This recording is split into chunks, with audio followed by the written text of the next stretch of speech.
Benvingudes a totes, ponents i a totes les participants que heu escollit aquesta taula rodona.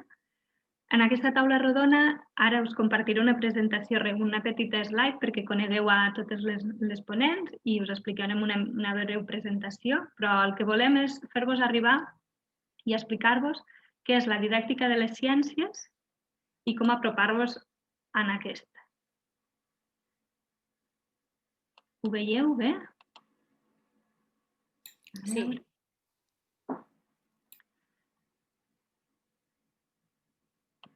A veure, ara li costa una mica.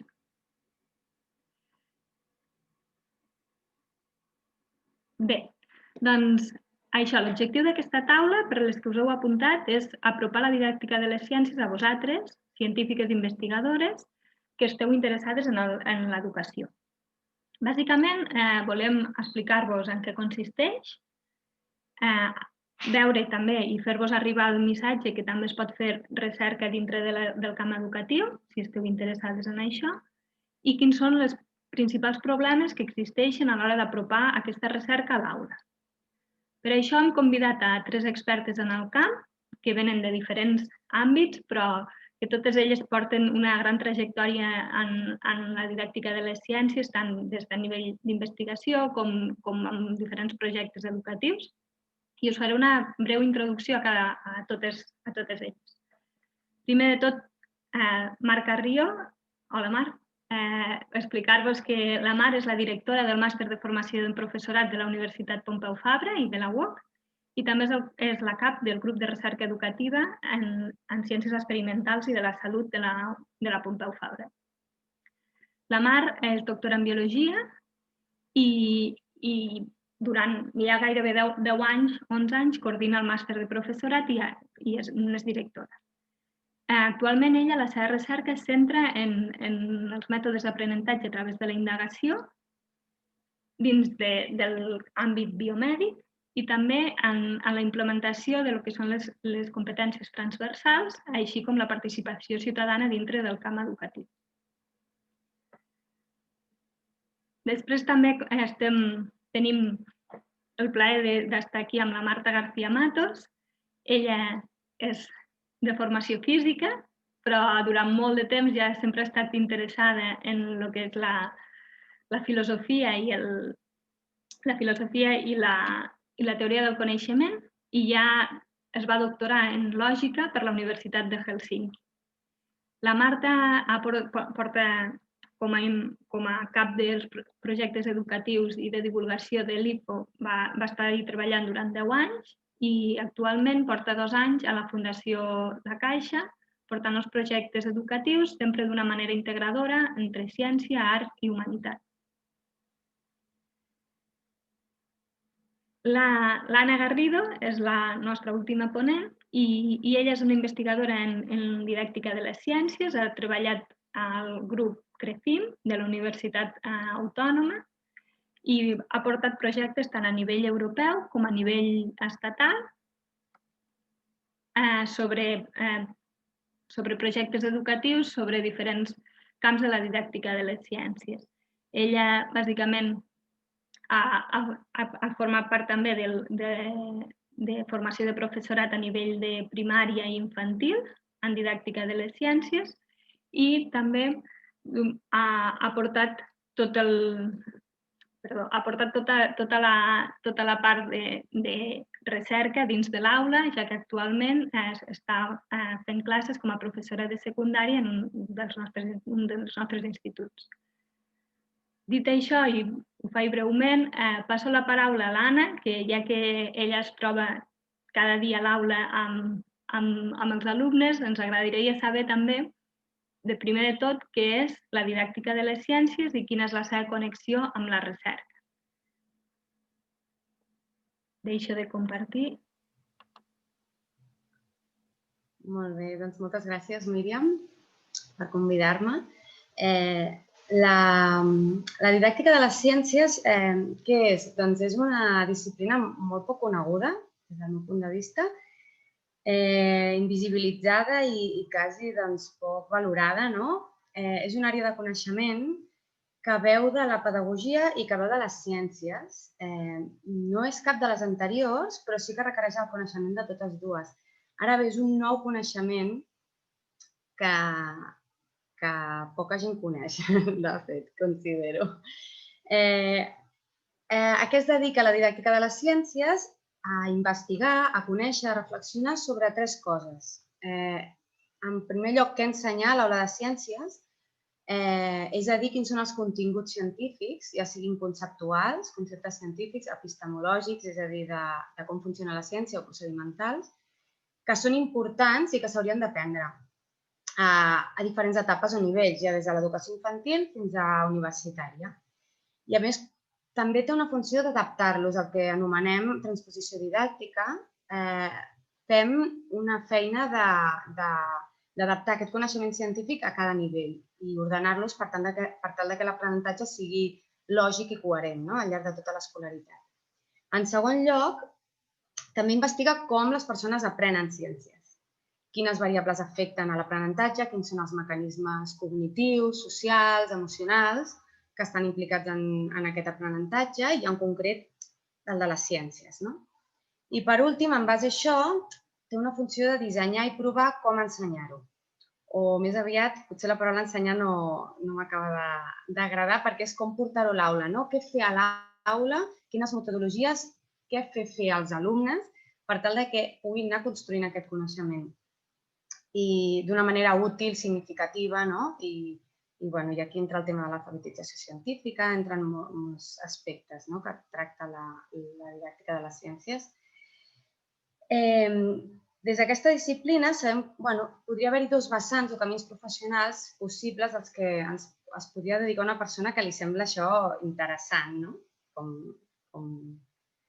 com a camp de coneixement. Un és una persona que es dedica a la recerca en didàctica de les ciències, que hauria de fer un màster o un doctorat en didàctica de les ciències, i llavors aquesta persona pot investigar, però sempre haurà d'estar en contacte amb la pràctica docent, els professors, les escoles, perquè és aquest l'entorn que investiga. Entenem, per exemple, que un biòleg haurà d'estar en contacte amb l'entorn natural, que investiga de la mateixa manera un investigador en educació està en contacte amb el seu objecte d'estudi. De fet, moltes vegades els investigadors també es dediquen a una formació inicial i continuada de docents, fent classes en graus de mestres d'infantil o de primària o de màster de professorat de secundària, com és el cas de la Mar, que coordina el màster. O un altre camí seria la persona que és professor, qui fa classe a l'aula, que pot ser de primària, secundària o universitat, i que decideix combinar aquesta pràctica docent amb una recerca en didàctica de les ciències a l'aula, que pot fer-ho amb els seus alumnes, a la seva escola. I en aquest cas també haurà de tenir un contacte amb els col·legues de la universitat o participar en projectes de recerca que estiguin finançats des d'entitats públiques o privades. I és interessant que hi ha professors que publiquen en revistes de recerca, en educació o fins i tot divulgatives pel professorat. Tot aquest camp existeix. El que veiem és que existeix un gap molt gran, un forat molt gran entre la recerca educativa i la pràctica docent. Existeix moltíssima didàctica de les ciències, moltíssima recerca, moltíssims resultats, que no estan arribant prou a l'aula. O sigui, se sap molt i d'això el que s'aplica a l'aula és poc, exceptuant professorat que està molt motivat, que està molt actualitzat i que sí que realment forma part de grups de formació d'innovació didàctica, té una reflexió i una recerca constant, però diríem que no és la gran majoria. I això jo crec que és molt greu perquè de la mateixa manera que es considera que en medicina un metge ha d'estar actualitzat, conèixer els resultats de la investigació mèdica recent i fins i tot que es considera que un bon metge és investigador, forma part de la comunitat investigativa, sembla que no entenem el mateix per un bon professor. Un professor jo crec que això es basa en una creença que tenim de base com a la nostra societat, que no sé si estareu d'acord, però que sembla que si tu ja tens el coneixement de la disciplina, és a dir, biologia, física, aquella disciplina de ciències que tu has estudiat, I després tens certa vocació educativa o certa experiència i se't donen bé els nanos, no? Secundària, per exemple, sobretot es dona això, no? Ja ets un bon professor, ja ho sabràs transmetre d'una manera xula i divertida, no? I a veure, això no és així. Hi ha un coneixement molt important i que existeix i que cal tenir en compte per ser un bon professor de ciències, que és la didàctica de les ciències, no? Crec que per reduir aquest gap podríem tenir un debat molt llarg, però caldria que tant la recerca estigués molt més a prop de les aules com que el professorat fes aquest canvi de xip, no? De conèixer la didàctica de les ciències com a disciplina i seguir actualitzant-se, no? Tota la raó, Anna. Realment sí que és veritat que sembla que es fa molt, però no arriba molt poc. Potser una manera de veure com podem disminuir aquest gap que explicaves, no? és formar el professorat des de l'inici en aquesta metodologia. I en això jo penso que la Mar potser ens pot fer un petit incís més clar de com fem arribar tot això al professorat, com els formem. Sí, ens pots explicar una mica? Sí, doncs moltes gràcies, Míriam, i Anna, sobretot per la teva introducció a la didàctica de les ciències, que comparteixo plenament. I bueno, estic molt d'acord amb el que diu l'Anna, doncs, que tenim aquesta problemàtica, no?, de que la recerca, que hi ha molt coneixement en didàctica, que és molt útil, no?, per tenir una bona educació científica i no està arribant a les aules. I llavors, des de la formació inicial del professorat, nosaltres ho treballem molt, no?, perquè pensem que una de les possibles solucions, no?, que passa en altres països, és que el professorat entengui que part de la seva feina també és fer recerca a l'aula, no? Llavors, que s'impliqui molt en la recerca. Seria un tipus de recerca que està totalment orientada a millorar la seva pròpia pràctica educativa, però que segueix com un mètode científic, no? Vull dir que parteix molt d'observar què està passant a les aules, quins són els problemes que hi ha, quins aspectes es poden millorar, i a partir d'aquí, doncs, dissenyar estratègies per millorar, recollir evidències i a partir d'aquestes evidències doncs, anar millorant i refinant el que són els processos d'aprenentatge i els materials docents que s'utilitzen, no?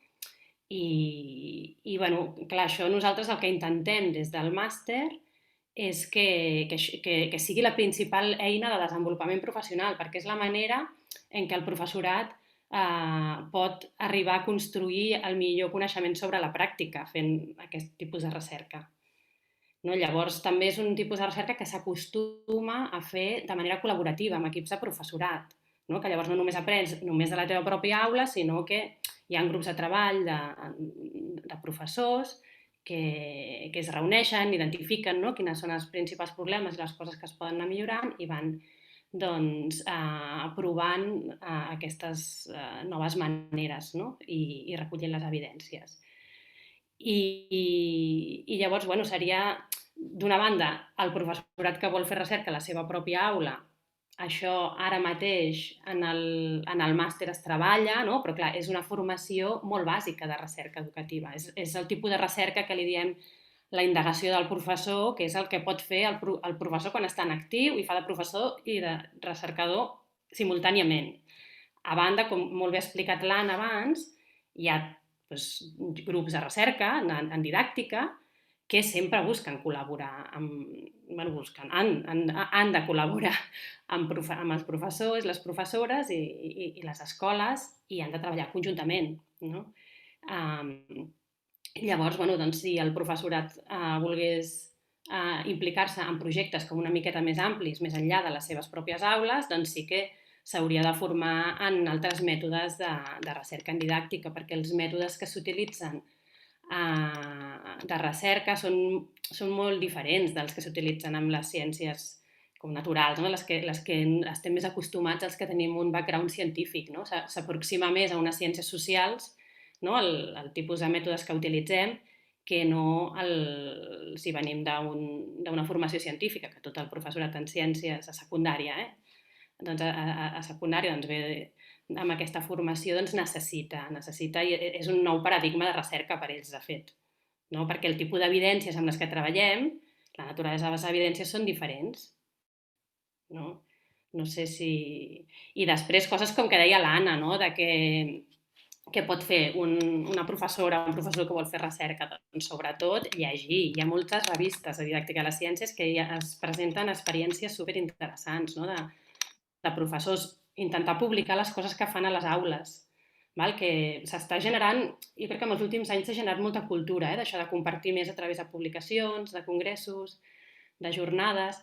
Hi ha molts projectes, per exemple, hi ha molts projectes europeus d'educació científica amb els que moltes escoles participen i, clar, és molt més engrescador perquè també estàs compartint tot allò que passa a l'aula amb altres professors d'altres llocs del món, no? I que és interessant, fa que la feina també sigui molt més rica, no? I que miris l'aula d'una altra manera i que aprenguis cada any, no? O sigui, la qüestió és això, és un aprenentatge constant a través de la recerca a l'aula. Això és el que fomentem i el que estem intentant a través de la formació del màster. Jo crec que el màster en aquest sentit aporta molt, perquè en el meu cas, jo vaig fer el CAP, tot això era desconeixença total. Vull dir, és algo que si no estàs interessat no saps ni que existeix. Vull dir que sí que hi ha hagut un cert canvi, no? Però moltes vegades continuem amb el model tradicional, diguem-li, no? En compartimentar les diferents assignatures i no fer-ho potser tot més global, no? I en aquest sentit... Sí, són una mica lents els canvis. Sí, no? Però bueno, també perquè hi ha hagut molt poc recanvi. Tot just ara fa 2 o 3 anys que ha començat a que s'obrin les llistes, les oposicions. Fins fa poc, la veritat és que era molt difícil. La gent que acaba el màster no aconseguia feina i fa pocs anys que sí, que tothom l'aconsegueix. Vull dir que ara ja està ben, ara mateix, amb aquests, des de fa 2 anys i hi haurà els pròxims 5 anys, molt de recanvi en el professorat i jo espero que es noti un canvi, jo ho espero. No sé si és molt esperar, però s'ha de ser optimista. Mira, aquí al xat ens pregunten a veure quins són els recursos en didàctica que com poden trobar aquests recursos, en quines revistes, webs o articles, si els podríem compartir. Això ho podem, després al final us ho podem compartir si vosaltres penseu. Sí, tant. Podem donar una llista, clar, de revistes n'hi ha diverses, Mira, una que està molt bé, que és on va fer la tesi l'Anna, no? La de Ciències, no? Que és una revista en català, però que es presenten experiències que són molt maques de professorat, i és lliure, i depèn una mica. N'hi ha algunes que estan més enfocades a gent que es dedica més a la recerca en didàctica i les que estan més enfocades a la gent que està més en la pràctica, no? I llavors tenen estils una mica diferents i depèn de per què ho vulguin, els interessarà més un tipus de revista o un altre. Sí, la més important a nivell de recerca seria Ensenyanza de les Ciències en castellà, en anglès hi ha moltes, i a nivell potser per professorat tant de primària com de secundària, la de l'Ambique, que està molt bé també, per donar un parell d'idees així. En aquest sentit... Hi ha la de Science in School, també, no? En anglès, Science in School està molt bé, també.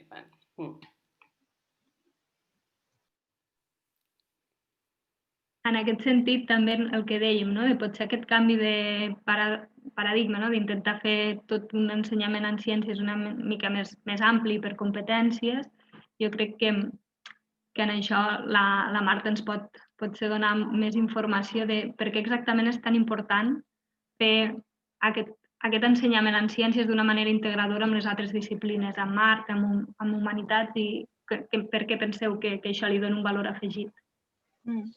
Doncs sí, com que tinc 5 minuts per fer més ràpid i dir més paraules per minut, crec que canviaré al castellà i així puc anar més concentrada. Doncs sí, per fer per què és important esta integración de las otras disciplinas en la ciencia, es bonito, por ejemplo, poner un ejemplo cuando vamos nosotros con los niños al supermercado, con los niños pequeñitos, nos gusta decirles, mira, los tomates y las lechugas y los pollos no nacieron en los estantes, ¿no? Y es bonito ir con ellos a los huertos y a las granjas y ver cómo nacen los pollitos y cómo se crían las vacas y cómo salen los tomates. Y pues de la misma manera para los estudiantes es interesante hacerles ver que los esquemas de los átomos, las fórmulas matemáticas o los esquemas de las células con todos los componentes que tienen dentro, pues no están en los libros, no nacieron en el libro y están en la pizarra de la clase, sino que los descubrieron personas. De hecho, a veces incluso mujeres, esto es muy importante decirlo, que viven en un momento concreto del tiempo, están en un sitio concreto y en un momento concreto de la historia.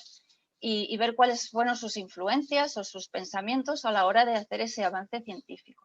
Entonces, esta contextualización nos permite hacer dos cosas. Por un lado, enriquecer la vocación científica y dar a los científicos del futuro, a los científicos y las científicas, pues nuevas perspectivas y luces, herramientas y como contextualización de dónde están y qué quieren hacer. Y por otro lado, integrar otros perfiles en el interés por la ciencia y por supuesto, pues liberarnos de estereotipos. Al integrar otros perfiles, otras sensibilidades, también estamos integrando a lo que estaban antes comentando Ana y Nuria, estamos integrando también a las mujeres. Muchas veces integrar nuevos perfiles implica integrar a chicas que en principio pueden pensar que están interesadas en otro tipo de cosas. Por ejemplo, este año estamos celebrando el bicentenario de Florence Nightingale, que bueno, fue muy importante su labor para poder decir, escucha, es muy importante que te laves las manos, o sea, en la esterilización de la práctica médica. Entonces, ella fue capaz, eso es muy importante para la ciencia, pero lo que es muy importante también de su ejemplo, aparte de que fue una mujer, es que ella observó un comportamiento de la realidad y tomó unos datos y fue capaz de extraer una información de esos datos. Dijo, mira, si te lavas las manos se morirán menos personas, menos mujeres parturientas.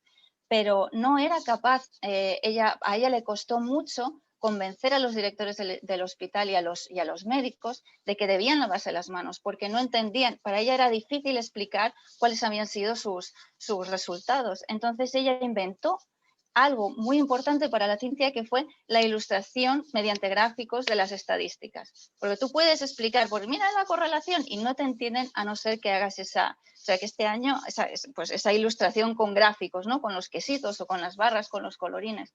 Sí que celebramos pues, la importancia de la mujer en la ciencia, la importancia de la estadística, la importancia de una cosa que es cómo los científicos trasladan a la sociedad o a su entorno cuáles son sus resultados para promover un cambio, para conseguir que no se mueran las mujeres parturientas por culpa de que las atienden hombres que acaban de venir de seccionar cadáveres. Otro ejemplo muy importante que estamos viviendo ahora, el coronavirus, es una fita, ahora me sale la palabra en catalán, una fita histórica, haber conseguido una vacuna en solo un año.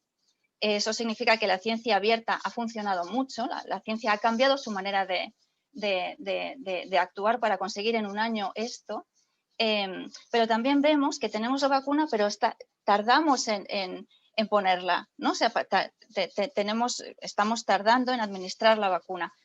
Por lo tanto, todavía tenemos que quedarnos en casa, pero la gente no puede quedarse en casa porque se cierran los bares y la gente, pues hay una crisis económica, o sea, se cierran los bares, los negocios, etcétera.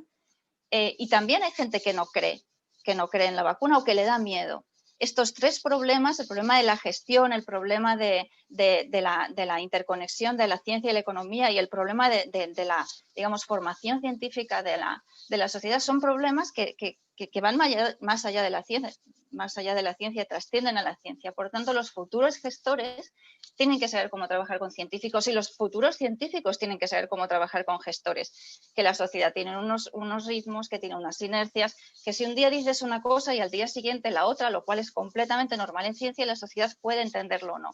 En ese sentido, también los medios de comunicación, los futuros periodistas, tienen que saber cómo, aparte de crear opinión, tienen que hacer una sensibilización, una formación de los científica de los ciudadanos, pero esa formación tiene que venir desde el colegio. Me gustaría también decir un par de ejemplos más que no estén relacionados con la enfermedad o con necesidades, o sea, que no siempre se parezca que los avances científicos están relacionados con necesidades concretas de la sociedad. Por ejemplo, si nos vamos a, yo qué sé, pues a la computación cuántica o los ordenadores cuánticos, no parece haber ninguna necesidad de la sociedad, no nos vamos a morir mañana si no inventan el ordenador cuántico. ¿Y cuál ha sido el origen de este desarrollo de los ordenadores cuánticos? Es muy bonito ver, no tenemos tiempo en 5 minutos, pero se puede decir que es la indagación filosófica. Cuando los científicos más filosóficos se pusieron a preguntarse, ¿es de verdad cierto que hasta que no lo miro la realidad no está ahí? Cuando hicieron experimentos para resolver esa inquietud puramente filosófica, y descubrieron que efectivamente es así, es cuando de pronto pues tenemos este superdesarrollo cuántico, pero fueron filósofos, digamos, fue un problema filosófico.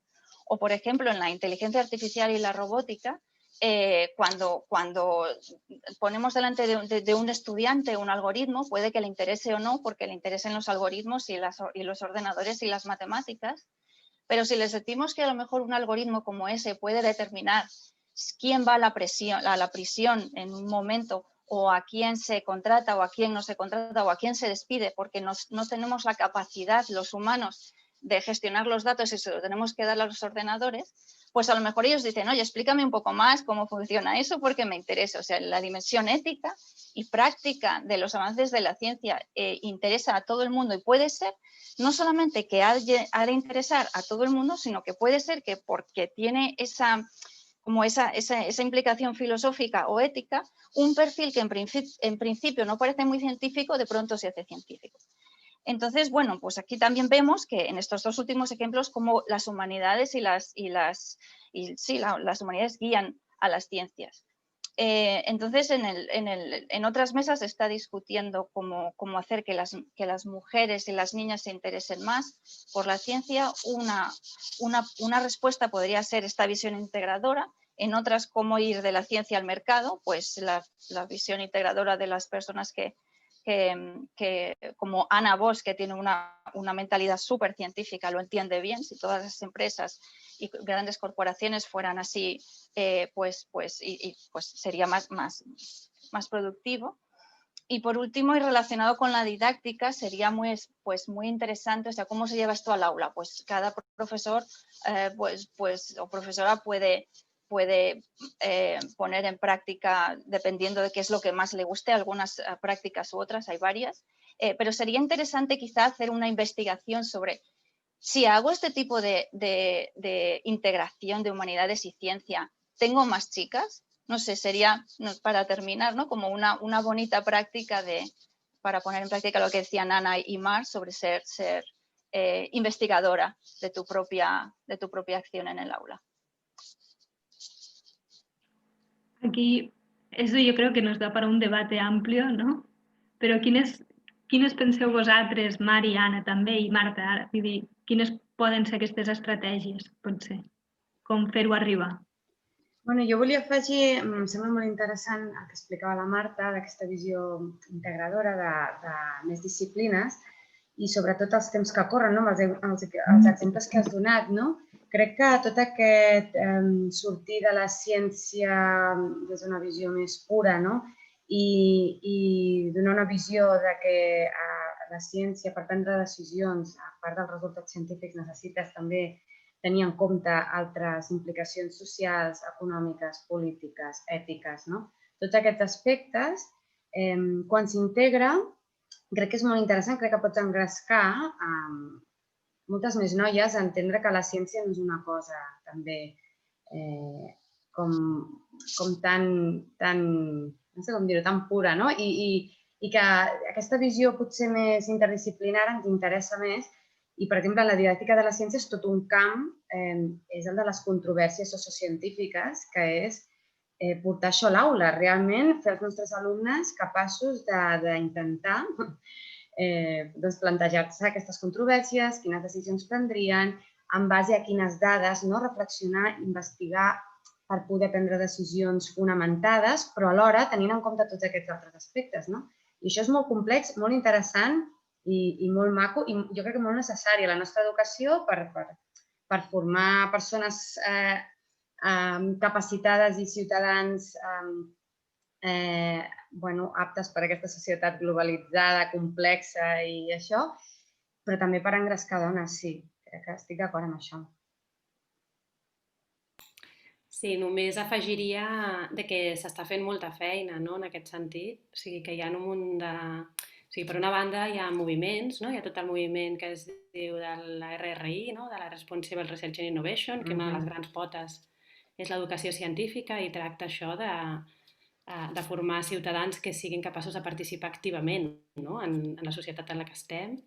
Després, ara també tothom està treballant amb el tema dels ODS, els Objectius de Desenvolupament Sostenible, que també demana que la gent sigui molt més reflexiva amb les pròpies accions, molt més participativa, que s'impliqui en totes les decisions que tenen a veure amb temes socials i polítics també, que té molt a veure amb tots els aspectes científics. Vull dir que és un moment que crec que hi ha molts projectes i moltes iniciatives que estan treballant en aquesta direcció, que potser encara no veiem del tot els resultats, però crec que, jo espero que, que en un futur es vegi, però que sí que les coses que s'estan treballant més a l'aula ara, la gent que fa innovació, després, com deia l'Anna, arriba molt poquet, vull dir, és veritat que no passa en totes les escoles, però la gent que està més vinculada amb la didàctica, la línia és molt aquesta, que sigui una ciència molt més integradora, més interdisciplinar,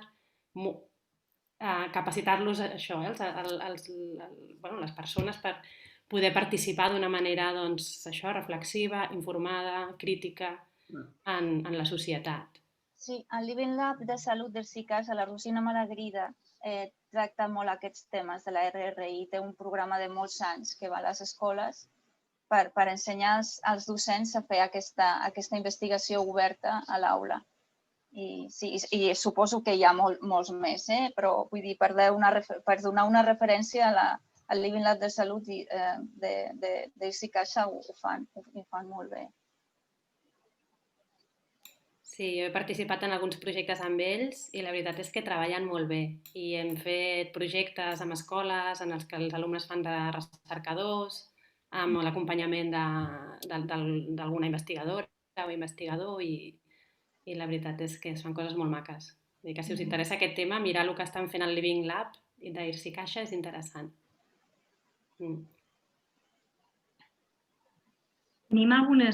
Teniu preguntes que vulgueu, potser ara en aquest moment tenim 2 minutets que pugueu escriure al xat i les fem arribar a les ponents? Aquí ens diuen que, de fet, i tota la raó del món, un PhD és un doctorat en filosofia. Talment. Tots n'hauríem de tenir, potser aquesta vessant filosòfica. Sí, sí. Molta raó, la Nieves Lorenzo. No res, ens queden 2 minuts. Si voleu afegir alguna coseta, perquè després tindrem 1 minut per tornar a la sala principal. Jo crec que el missatge pot ser que més encoratjador és intentar veure aquest canvi en els pròxims anys. Potser veure que tenim professors més formats en tots els nivells i que això pot permetre també aquest canvi educatiu que diuen que està passant, però que va a poc, com tots els canvis importants. Sí, digues, Marta, digues.